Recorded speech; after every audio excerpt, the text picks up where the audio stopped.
پہلا نتیجہ برآمد کیجئے۔ اس میں انسان کی کامیابی اور ناکامی کا ایک معیار ہمارے سامنے رکھا گیا۔ اگر یہ چار چیزیں ہیں تو انسان کامیاب، چاہے مفلس ہو، علاش ہو، دنیا میں اس کو کوئی جاننے والا نہ ہو، کوئی پہچانتا نہ ہو، اگر یہ چار چیزیں ہیں تو وہ کامیاب۔ اور اگر یہ چیزیں نہیں ہیں تو چاہے بادشاہ ہو، لکھپتی ہو، کروڑ پتی ہو، چاہے بہت زبردست اونچے محل میں حویلیوں میں رہتا ہو، کچھ بھی ہو، وہ ناکام ہے۔ کامیابی اور ناکامی، ذالک یوم التغابن، آگے چل کر جب سورہ تغابن ہم پڑھیں گے تو یہ نقطہ کھل کر تفصیل سے آئے گا۔ قرآن مجید کی یہ سورت ہمارے سامنے معیار رکھ رہی ہے، کامیابی کا معیار کیا، ناکامی کا معیار۔ دیکھیے ہر انسان، کچھ لوگ تو ہوتے ہیں بہت ہی ڈھیلے ڈھالے قسم کے، جن کی زندگی میں کوئی خاص امنگ، کوئی ولولہ نہیں ہوتا، کوئی حال، کوئی مقصد نہیں، کچھ نہیں، گویا کہ وہ خود زندہ نہیں ہوتے بلکہ زندگی انہیں گزار رہی ہوتی۔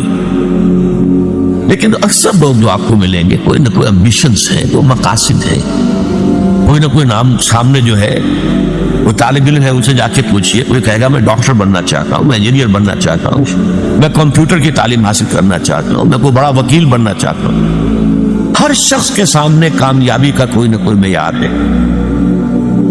وَلِكُلٍّ وِجْهَةٌ هُوَ مُوَلِّيهَا، ہر ایک نے اپنے لیے ایک ہدف معین کیا ہوا اور اسی کی طرف وہ کیے ہوئے بھاگ دوڑ کر رہا ہے۔ ہمارے ذہنوں میں کامیابی کے معیارات ہیں، زیادہ دولت ہو جائے کامیابی ہے۔ ہم عام طور پر یہ نہیں سوچتے یہ دولت حرام سے آئی ہے یا حلال سے آئی۔ بہت اونچا محل دیکھا، محسوس ہوا یہ لوگ تو یہ شخص جو اس میں رہ رہا ہے بہت، جیسے کہ قارون جب نکلا تھا اپنے پورے شان و شوکت کے ساتھ تو اس کی قوم کے لوگوں نے کہا تھا یہ تو بڑا خوش نصیب انسان ہے، حظ عظیم والا ہے۔ لیکن جب پھر وہ دھسا دیا گیا زمین میں تو انہوں نے کہا کہ ہاں اللہ تعالیٰ کا بڑا فضل ہم پر ہوا کہ ہم قارون کے مانند نہیں تھے، ورنہ ہمیں بھی دھسا دیا گیا ہو۔ لیکن یہ تو بعد کی بات ہے، جب قارون کو دیکھا تھا شان و شوکت کے ساتھ نکلا ہے لوگوں میں، اس وقت تو یہ کہ اعصاب تھر تھرا جاتے ہیں لوگوں کے۔ کوئی بڑی لمبی سی، چمکیلی سی، بھڑکیلی سی کار آپ کے قریب سے گزرے تو ایک دفعہ تو اعصاب کے اندر ارتعاش ہوتا ہے، ہم متاثر ہوتے ہیں، اپنے ماحول سے متاثر ہوتے ہیں۔ اور اس میں پھر یہ کہ ہمارے جو تصورات ہیں کامیابی اور ناکامی کے، اگرچہ اول تو ہے ہی نہیں ہمارے سامنے یہ تصور کامیابی کیا ہے، ناکامی کیا ہے، لیکن اگر ہو بھی تو ڈاوا ڈول ہو جاتے ہیں، ہم متاثر ہو جاتے ہیں، اس ماحول کا اثر لیتے ہیں، قبول کرتے ہیں ہمارے اپنے اس ہدف کے۔ تو پہلی بات تو یہ کہ کامیابی ان چار چیزوں کے حوالے سے ہے، یہ ہے تو چاہے تو غریب ہے۔ حضور نے فرمایا کچھ لوگ ایسے بھی ہوتے ہیں جو کسی محفل میں بار نہیں پا سکتے، کہیں وہ سفارش نہیں کر سکتے، ان کی یہ حیثیت ہی نہیں کہ کہیں جا کر سفارش کریں، کوئی انہیں رشتہ دینے کو تیار نہیں ہوتا، غریب ہے، مفلس ہے، خلاش ہے، کوئی حیثیت نہیں۔ لیکن اللہ کی نگاہوں میں ان کا مقام وہ ہے کہ اگر وہ کہیں بھولے سے بھی کوئی قسم کھا بیٹھے تو اللہ تعالیٰ ان کی قسم کی لاج رکھے گا۔ مفلس ہونا، خلاش ہونا، گمنام ہونا، اس میں کوئی حرج نہیں، اگر ایمان ہے، عمل صالح ہے، تواصی بالحق ہے، تواصی بالصبر ہے، اگر یہ چیزیں ہیں تو ظاہر بات ہے کہ پھر انسان کی کامیابی ہے۔ کتنے ہی صحابہ تھے حضور کے جنہیں فقراء کہا جاتا ہے، جو اصحاب صفہ تھے، خاص طور کھانے پینے کے لیے کچھ نہیں، کسی وقت کوئی صدقہ کو آ گیا، کچھ بال کسی نے بھیج دیا انصاری نے تو کچھ کھا لیا، ورنہ نہیں، پڑے ہیں ترپٹ حضور کی صحبت۔ اور یہی وجہ ہے حضرت ابو ہریرہ اصحاب صفہ میں سے تھے، حالانکہ سن 7 ہجری میں ایمان لائے، گویا کہ حضور کے ساتھ ان کی رفاقت جو ہے زیادہ سے زیادہ 3 برس کی بنتی ہے، 4 برس کی بنتی ہے، اس سے زیادہ نہیں، لیکن سب سے زیادہ کثیر تعداد میں احادیث انہی سے مروی، 24 گھنٹے بھی وہی پڑھے، نہ کوئی کاروبار ہے، نہ کوئی دھندا ہے، نہ کوئی دکان ہے، نہ کوئی اور محنت مزدوری ہے.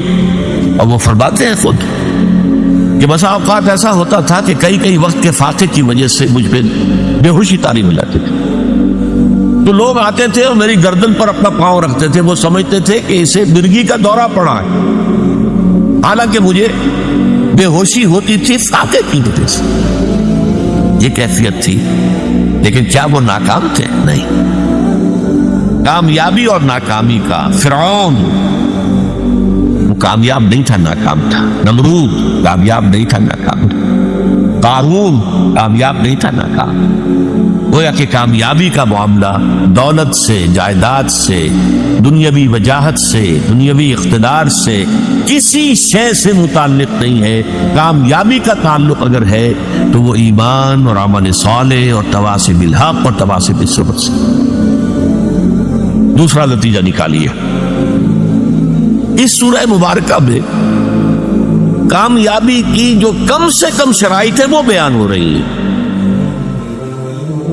نوٹ کیجئے، اگر انداز یہ ہوتا زمانہ گواہ ہے وہ لوگ بہت اونچے مراتب حاصل کر لیں گے جنہوں نے یہ شرطیں پوری کر دی، ٹھیک، تو ایک امکان تھا کہ اگر یہ ساری شرطیں پوری نہ ہوں تب بھی کمتر درجے کی کامیابی تو حاصل ہو سکتی ہے. بہت اونچے مراتب نہ صحیح، نچلے درجے کے مراتب تک تو رسائی کا امکان ہے. یہ انداز نہیں ہے. یہ انداز کیا ہے؟ وَالْعَصْرِ إِنَّ الْإِنسَانَ لَفِي خُسْرٍ إِلَّا الَّذِينَ آمَنُوا وَعَمِلُوا الصَّالِحَاتِ وَتَوَاصَوْا بِالْحَقِّ وَتَوَاصَوْا بِالصَّبْرِ. زمانہ گواہ ہے اور زمانے کی قسم ہے، تمام انسان تباہ ہو گئے، برباد ہو گئے، سوائے ان کے جو یہ چار شرطیں پوری کریں. یہ گویا کہ پاس مارکس ہیں. یہ فرسٹ ڈویژن سیکنڈ ڈویژن کی بات نہیں ہو رہی ہے، یہ ڈسٹنکشن کی بات نہیں ہو رہی ہے، بلکہ یہ در حقیقت بنیادی طور پر کامیابی کے لوازم ہے. کامیابی کے لوازم ہے، کامیابی کے لوازم، ورنہ ناکامی ہے، خسارہ ہے. استثناء جو ہے وہ اس کو واضح کر رہا ہے. تیسری بات اور بڑی اہم ہے، جب اللہ تعالی کامیابی کو چار شرطوں کے ساتھ مشروط قرار دے رہا ہے، ظاہر بات ہے یہ چاروں لازم ہیں. ان میں سے کسی کو بھی کم کر دینے کا آپ کو اختیار نہیں. یہ اللہ کا کلام ہے، اسے شاعری نہیں ہے. اس میں کوئی قافیے اور ردیف کی رعایت سے کوئی الفاظ بڑھا نہیں دیے گئے، اس میں کوئی مبالغہ نہیں ہے. یہ تو ایک ایک حرف اپنی جگہ پر اٹل ہے. وَالْعَصْرِ إِنَّ الْإِنسَانَ لَفِي خُسْرٍ إِلَّا الَّذِينَ آمَنُوا وَعَمِلُوا الصَّالِحَاتِ وَتَوَاصَوْا بِالْحَقِّ وَتَوَاصَوْا بِالصَّبْرِ. یہ چاروں چیزیں لازم. اس کو یوں سمجھیے کہ اگر کوئی معالج آپ گئے ہیں، آپ نے نبض دکھائی ہے، یا جو بھی اپنا تشخیص ہوئی ہے، اب نسخہ لکھا گیا ہے، اس میں 4 دوائیں لکھ دی گئی. آپ نے اس میں سے اپنی مرضی سے 3 ختم کر دی، یا 2 ختم کر دی، یا 1 بھی ختم کر دی فرض کیجئے، تو اب یہ نسخہ اس ڈاکٹر کا نہیں رہا، یہ اب آپ کا نسخہ ہے. آپ کو معلوم ہے نسخوں میں یہ ہوتا ہے کہ ایک دوا کے کوئی سائیڈ ایفیکٹس ہیں جو خراب ہیں، اس کے کوئی سمی اثرات ہیں، زہریلے اثرات ہیں، تو دوسری شے شامل کی جاتی کریکٹیو کی حیثیت سے کہ اس کا ازالہ ہو جائے. آپ نے وہ کریکٹیو نکال دیا تو مارے گئے. وہ نسخہ شفا نہیں رہے گا، وہ نسخہ ہلاکت بن جائے گا. آپ اس میں سے کسی بھی شے کو ساکت کرنے کا حق نہیں رکھتے، بلکہ اس کے اندر تباہی اور بربادی آ جائے. یہ بات کیوں میں اس لیے ایمفیسس کے ساتھ کہہ رہا ہوں. آپ اگر جائزہ لیں گے تو معلوم ہوگا کہ ہماری عظیم اکثریت محض ایمان کی بنیاد پر کامیابی اور نجات اور فوز و فلاح کی 100% امیدوار بن کر بیٹھی ہوئی. اور ایمان بھی صرف زبانی کلامی ایمان. اور اگر عمل صالح کو تھوڑا بہت ہو گیا، نماز روزہ ہو گیا، تو کیا کہنے صاحب. اس کے بعد ظاہر بات ہے کہ کوئی سوال ہی پیدا نہیں ہوتا کہ ہمارا کئی معاملہ جو ہے ناکامی کا ہو جائے.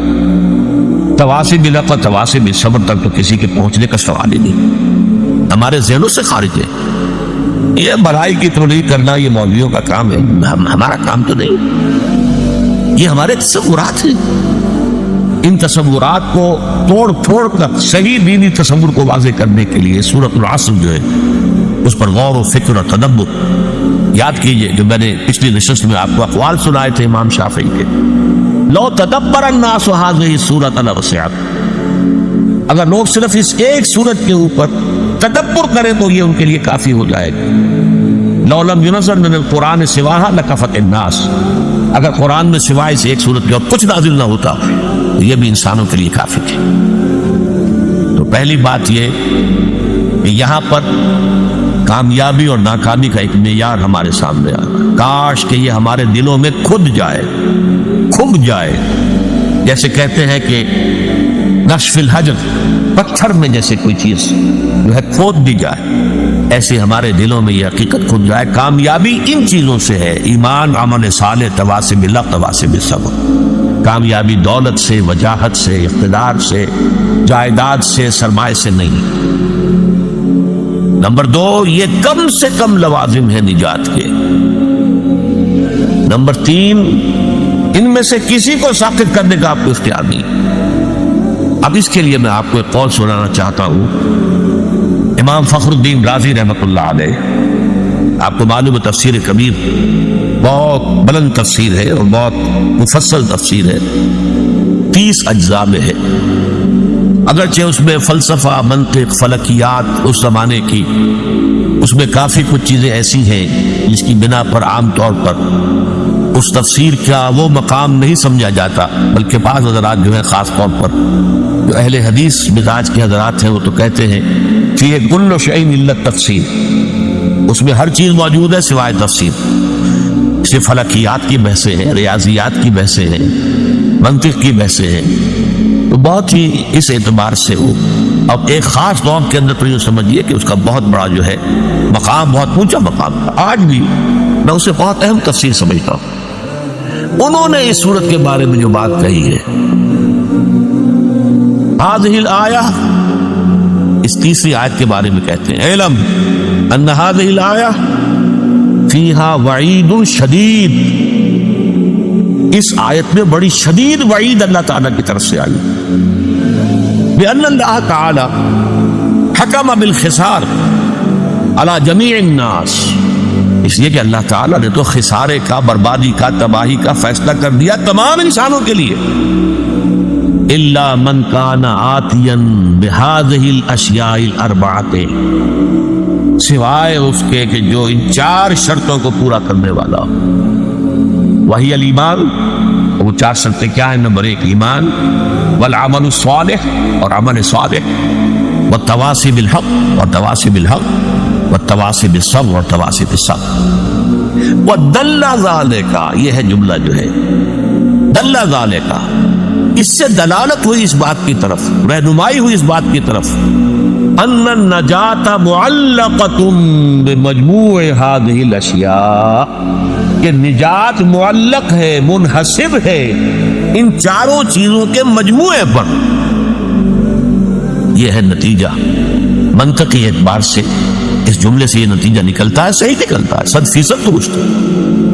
اسی نجات کے لفظ کو جو میں نے لیا ہے، جو اس قول میں ہے امام راضی کے، نجات کی راہ، سورۃ العصر کے موضوع پر بھی میری کتاب ہے، اور میں مشورہ دوں گا جن کو بھی دلچسپی سورہ مبارکہ سے ہو گئی ہو وہ ضرور اس کتاب کا مطالعہ کریں.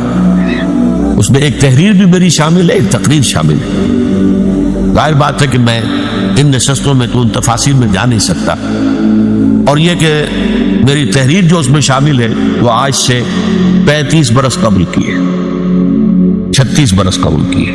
ظاہر بات ہے کہ اب اس وقت جو بھی جوش و خروش تھا وہ اب تو نہیں ہے، لیکن یہ کہ جن حضرات کو بھی دلچسپی ہو ضرور اس کتاب کا مطالعہ کریں. نجات کی راہ، سورۃ العصر کی روشنی. تو تیسری بات جو میں نے آپ کو بتائی، چوتھی، یہ 4 چیزیں جو ہیں یہ لازم ہیں، ان میں سے کسی ایک کو بھی ساقط کرنے کا ہمیں اختیار نہیں. چوتھی بات، 5ویں بات نوٹ کیجیے، یہ 4 چیزیں لازم و ملزوم ہیں آپس میں. ایمان اگر حقیقی ہوگا عمل صالح لازماً پیدا ہو. ممکن نہیں ہے کہ ایمان حقیقی ہو اور پھر عمل درست نہ ہو، کیسے ممکن؟ اس ایمان کی پھر 2 ڈھیلے کی قیمت نہیں جس کی بنا پر انسان کا عمل درست نہ ہو سکے. بہت سی احادیث میں ہم دیکھتے ہیں کہ غلط اعمال کی بنیاد پر ایمان کی نفی مطلق کی گئی. ایسی شدید حدیث بھی ہے واللہ لا یؤمن واللہ لا یؤمن واللہ لا یؤمن، خدا کی قسم فلاں شخص مومن نہیں ہے، خدا کی قسم وہ مومن نہیں ہے، خدا کی قسم وہ مومن نہیں ہے. صحابہ کانپ گئے، لرز گئے. پوچھا من یا رسول اللہ، حضور کس کے بارے میں ارشاد فرما رہے ہیں؟ جواب سنیے، غور سے سنیے. فلاں شخص الذی لا یامن جوارہ بوائقہ، وہ شخص کے جس کی ایذا رسانی سے اس کا پڑوسی چین میں نہیں ہے. کسی گناہ کبیرہ کا ذکر یہاں نہیں ہوا، زنا کا نہیں ہے، چوری کا نہیں ہے، ڈاکے کا نہیں ہے، شرک کا نہیں ہے. کس چیز کا؟ ایک انسان کج خلق ہے، بد خلق ہے، اس کی ایذا رسانی ہے، پڑوسی کو تنگ کرتا ہے، پریشان کیا رکھتا ہے، پڑوسی خائف رہتا ہے، پتہ نہیں کس وقت کیا گزرے گی. تو وہ شخص مومن نہیں ہے، نہیں ہے، نہیں ہے. خدا کی قسم مومن نہیں ہے، خدا کی قسم مومن نہیں ہے، خدا کی قسم مومن ہے. ایک اور حدیث جس کو حضور ہر خطبے میں دہراتے تھے، حضرت انس رضی اللہ تعالی عنہ جو طویل عرصے تک 9-10 برس تک حضور کے ذاتی خادم رہے ہیں، وہ یہ گواہی دیتے عن انس رضی اللہ تعالی عنہ فرماتے قلما خطبنا رسول اللہ صلی اللہ علیہ وسلم الا قال، شاذ ہی کبھی ایسا ہوا ہوگا کہ اللہ کے رسول صلی اللہ علیہ وسلم نے فرمایا ہو، ہمیں خطبہ دیا ہو اور یہ الفاظ اس خطبے میں شامل نہ ہو. وہ کون سے الفاظ؟ لا ایمان لمن لا امانت لہ ولا دین لمن لا عہد لہ. جس شخص میں امانت داری کا وصف نہیں ہے اس کا کوئی ایمان نہیں، اور جس شخص میں ایفاء عہد کا مادہ نہیں ہے اس کا کوئی دین نہیں. کتنے کیٹیگوریکل ہیں. تو ایمان اصل میں ایک ایمان قانونی ہے، اقرار باللسان. اس ایمان کی بات ہم یہ نہیں کر رہے. یہ تو جب پھر ہمارا جو اس منتخب نصاب کا دوسرا حصہ آئے گا وہ ایمانیات کے مباحث پر ہوگا. اس کے شروع میں پھر ہم ایمان کے بارے میں باتیں کریں گے. ایمان کسے کہتے ہیں، ایمان کی حقیقت کیا، ایمان کی اقسام کیا، ایمان کے درجے کیا، اور پھر یہ کہ وہ حصے پڑھیں گے قرآن کے جس میں ایمان کا سنتھیسس، ایمان کے لیے استدلال اس طور سے قرآن مجید ایمان کی دعوت دیتا ہے. اس وقت جو اب سرسری بات کر رہے ہیں کہ ایک قانونی ایمان ہے اقرار باللسان. کوئی ہندو، کوئی سکھ، پارسی، عیسائی ابھی کہے اشہد ان لا الہ الا اللہ واشہد ان محمد رسول اللہ، وہ مسلمان ہو گیا. اقرار باللسان کا تعلق اسلام سے، تصدیق بالقلب کا تعلق دل سے ہے، وہ ہے اصل ایمان. اور جب دل میں ایمان پیدا ہو جائے، یقین کی کیفیت ہو جائے، پرسنل کنوکشن ہو جائے، تو انسان کے اعمال جو ہے وہ قلب کے تابع ہوتے ہیں. حضور نے فرمایا الا فی الجسد مضغۃ اذا صلح صلح الجسد كله واذا فسدت فسد الجسد كله الا وهي القلب. آگاہ ہو جاؤ، انسان کے جسم میں ایک لوتھڑا ایسا ہے، اگر وہ درست ہو سارا جسم درست ہو جائے گا، اگر اس میں فساد ہو سارا جسم میں فساد ہو جائے گا. اور آگاہ ہو جاؤ، وہ دل میں یقین آ جائے، ایمان آ جائے، پھر عمل درست ہو جائے. اسی طرح حضور نے فرمایا، جیسے میں نے کہا تھا وہ تو ایک تھی کج فلقی، صرف گناہ کبیرہ پر بھی کہا لا یزنی الزانی حین یزنی وہو مومن ولا یسرق السارق حین یسرق وہو مومن ولا یشرب الخمر حین یشرب وہو مومن. کوئی زانی حالت ایمان میں زنا نہیں کر سکتا. کیسے ممکن ہے؟ ایمان بھی دل میں اور زنا بھی ہو رہا ہو. کوئی چور حالت ایمان میں چوری نہیں کر سکتا. کیسے ممکن ہے؟ دل میں ایمان ہو، وہ ایمان دھیلے کا نہیں پھر. اور کوئی چور حالت ایمان میں چوری نہیں کرتا، کوئی شرابی حالت ایمان میں شراب نہیں پیتا. ایمان حقیقی نہیں ہوتا، ایمان قانونی ہے. مسلمان تو وہ رہے گا، چور بھی مسلمان ہے، زانی بھی مسلمان ہے، شرابی بھی مسلمان ہے. آپ حد جاری کیجئے، چور کا ہاتھ کاٹ دیجئے، جو چاہے کرے، لیکن وہ مسلمان رہے گا. قانونی اسلام اور ہے، قانونی ایمان ایک حقیقی ایمان ہے جو دل کے اندر راسخ اور جاننے کو جائے. اگر وہ ہوگا تو عمل درست ہو جائے گا. اب نوٹ کیجئے عمل کے لیے لفظ جو آیا ہے جیسے میں نے عرض کیا دہر اور عصر، عربی زبان کا ایک لفظ ہے فعل، ایک ہے عمل۔ انسان سے جو بھی حرکت سرزد ہو رہی ہو، خواہ وہ بالارادہ ہو، غیر ارادی طور پر ہو، خواہ وہ بڑی سہولت سے ہو جاتی ہو، خواہ اس میں مشقت آتی ہو، تکلیف جھیلنی پڑے، وہ فعل ہے۔ لیکن عمل کہتے ہیں مشقت طلب کام کو، محنت طلب، بالارادہ عمل۔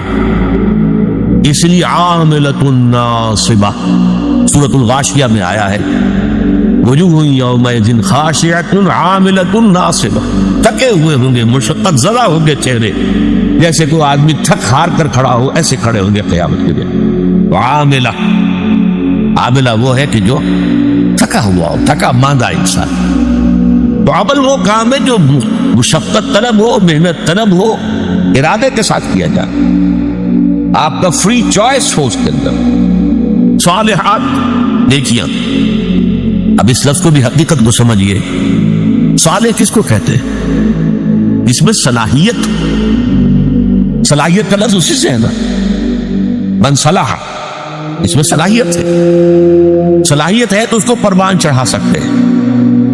اعمال صالحہ وہ ہیں جو انسانی شخصیت کے اندر ترفع پیدا کرتے، انسانی شخصیت کے اندر ترقی پیدا کرتے، اس کی روحانی اخلاقی ترفع، اس کی بلندی، وہ افعال، وہ اعمال، وہ بالارادہ کیے جانے والے عمل، وہ تھکا دینے والی مشقت، جس سے انسان روحانی طور پر بلندی حاصل کرے، اخلاقی اعتبار سے ترفع حاصل کرے، وہ اس مقام کو حاصل کرنے جس مقام پر اللہ نے اسے پیدا کیا۔ لقد خلقنا الانسان فی احسن تقویم، انسان کو تو ہم نے بہترین ساخت پر پیدا کیا تھا، بہت اونچے مقام پر پیدا کیا تھا، مسجود ملائک بنایا تھا، تمام فرشتوں کو اس کے سامنے جھکا دیا تھا۔ فسجد الملائکۃ کلھم اجمعون، لیکن پھر وہ گرتا ہے، ثم رددناہ اسفل سافلین، وہ پھر نچلوں میں سب سے نیچے، الا الذین آمنوا وعملوا الصالحات۔ اس پستی سے ابھرنے کے لیے پہاڑ سے آپ کو نیچے گرا دیا گیا، پہاڑ پر چڑھنے کے لیے آپ کو مشقت کرنی ہوگی، چڑھنا ہوگا، وہ چڑھائی ہے ایمان اور عمل صالح کی چڑھائی، تاکہ آپ اپنے اس وصل مقام کو حاصل کر لیں جس پر اللہ نے آپ کو پیدا کیا۔ حیوانیت کی سطح میں اگر گر گئے تھے تو اس حیوانیت کی سطح سے ابھر کر دوبارہ انسانی مقام کے اوپر آنا، شرف انسانیت کو دوبارہ حاصل کرنا، یہ ہے وہ محنت، یہ ہے وہ مشقت۔ اس کے لیے اللہ تعالیٰ نے ہمیں ہدایات دی ہیں، وہ کون سے اعمال ہیں، وہ کون سے افعال ہیں، کیا کرنے سے تمہاری شخصیت جو ہے وہ نشو و نما پائے گی، تمہاری سیرت میں نکھار پیدا ہوگا، تمہیں روحانی طور پر ترفع حاصل ہوگا، وہ ہے عامل الصالحات وتواصوا بالحق۔ اب یہاں عرض کر دوں میں، تواصو باب تفاعل ہے، تفاعل کے اندر دو چیزیں پیدا ہو جاتی ہیں اس باب میں، ایک تو باہم مل جل کر کوئی کام کرنا، اور نمبر دو اس میں مبالغہ، بہت شدت سے پوری طاقت سے کسی کام کو کرنا۔ حق کسے کہتے ہیں؟ حق کے چار معنی عربی زبان میں، جو شے فی الوقت فی الواقع موجود ہو وہ حق ہے، اور جو نظر تو آئے لیکن نہ ہو وہ باطل۔ سراب ہے، نظر آ رہا ہے، پانی ہے نہیں، وہ باطل۔ حق وہ ہے جو موجود ہو، اور وہ شے کہ جو نظر آئے اور ہو نہ، وہ باطل۔ حق ہر وہ شے ہے جو اخلاقاً ثابت ہو، یہ والدین کے حقوق ہیں، یہ پڑوسی کے حقوق اخلاقاً۔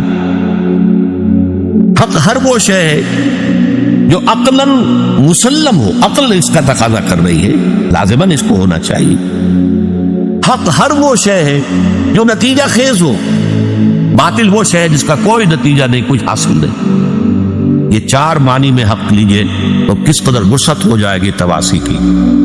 اور باہم ایک دوسرے کو کرنے کا مطلب کیا ہے؟ ایک اجتماعی زندگی وجود میں آنی چاہیے۔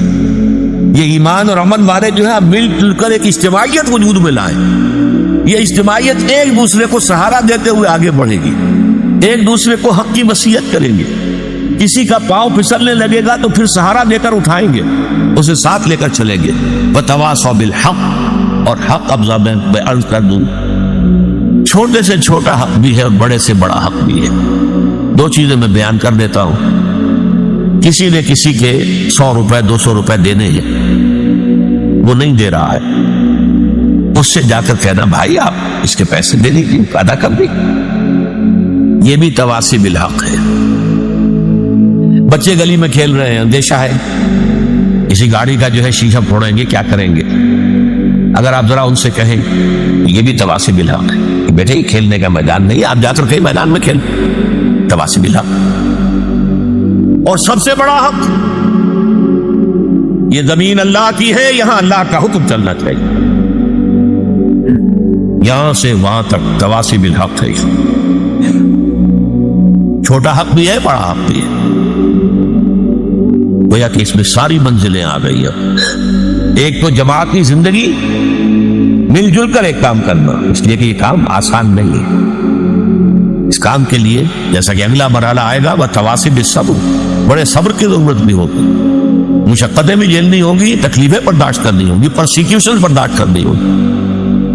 لیکن یہ چھوٹے سے چھوٹے حق سے لے کر بڑے سے بڑے حق تک جب انسان حق کا علمبردار بنتا ہے. اسی لیے میں نے عرض کیا تھا کہ قرآن مجید کے مضامین میں سے دعوت اللہ, دعوت الی سبیل اللہ, ادع الی سبیل ربک بالحکمت والموعظۃ الحسنۃ وجادل بالتی احسن, شہادت علی الناس, نہی عن المنکر, امر بالمعروف, دعوت الی الخیر, جہاد فی سبیل اللہ. اللہ کی زمین ہے, اللہ کا قانون نافذ ہونا چاہیے, اللہ کا نظام قائم ہونا چاہیے. اس کے لیے جد و جہد, اس کے لیے محنت, اس کے لیے مشقت, اس کے لیے بھاگ دوڑ, اس کے لیے اپنا وقت, اپنی صلاحیت, اپنے مالی وسائل کو صرف کرنا, یہ سب اس میں آ گئے. تواصی بالحق. اس لیے کہ چھوٹے سے لے کر اور بڑے سے بڑے حق تک جب آپ چھوٹے معاملے کے اندر حق کا ساتھ دیں گے تو بڑے میں بھی اللہ تعالیٰ توفیق دے گا کہ آپ اس کے علمبردار بن کر کھڑے ہو جائیں. یا ایھا الذین آمنوا کونوا قوامین بالقسط شہداء للہ. اہل ایمان عدل و انصاف کے علمبردار بن کر کھڑے ہو جاؤ اللہ کی گواہی دینے کے لیے. اور یا ایھا الذین آمنوا کونوا قوامین للہ شہداء بالحق. اے ایمان والو کھڑے ہو جاؤ پوری طاقت کے ساتھ اللہ کے لیے اور حق کے گواہ بن کر. یہ سارا معاملہ جو ہے یہ تواصی بالحق میں. اس کے بعد آخری مرحلہ تواصی بالصبر. اس لیے یہ تواصی بالحق جو ہے, الحق مر, حق جو ہے کڑوا ہوتا ہے. آپ بچوں سے بھی کہیں گے کہ بیٹے یہاں نہ کھیلو, ہو سکتا ہے کہ وہ گستاخی کریں. آپ اپنا راستہ لے جی, آپ کون ہوتے ہیں. کسی سے کہیں گے بھائی تم نے اس کے 200 روپے دینے کیوں نہیں دیتے, دے دو. بھائی تم کون ہوتے ہو ہمارے معاملے میں آنے والے. ریزنٹمنٹ ہوگی, اس سے جوابی کارروائی ہوگا. اور یہ تو چھوٹے حقوق کی بات میں کر رہا ہوں, ذرا بڑے حق کی بات کر کے دیکھیے. جو وقت کے شداد ہیں, فرائض ہیں, نماردہ ہیں, ظاہر بات ہے کہ وہ کبھی برداشت کریں گے کہ حق کا بول بالا ہو, اللہ کا دین قائم ہو جائے, ہماری بادشاہتیں ختم ہو جائے. کوئی فرعون چاہے گا, کوئی نمرود چاہے گا, یہ کبھی نہیں. اسی لیے تیسرا سبق ہوگا انشاءاللہ اس منتخب نصاب کا, سورہ لقمان کا دوسرا رکوع. حضرت لقمان کی نصیحتوں میں کیا تھا اپنے بیٹے کو, ایک بڑی جامع نصیحت کیا تھی.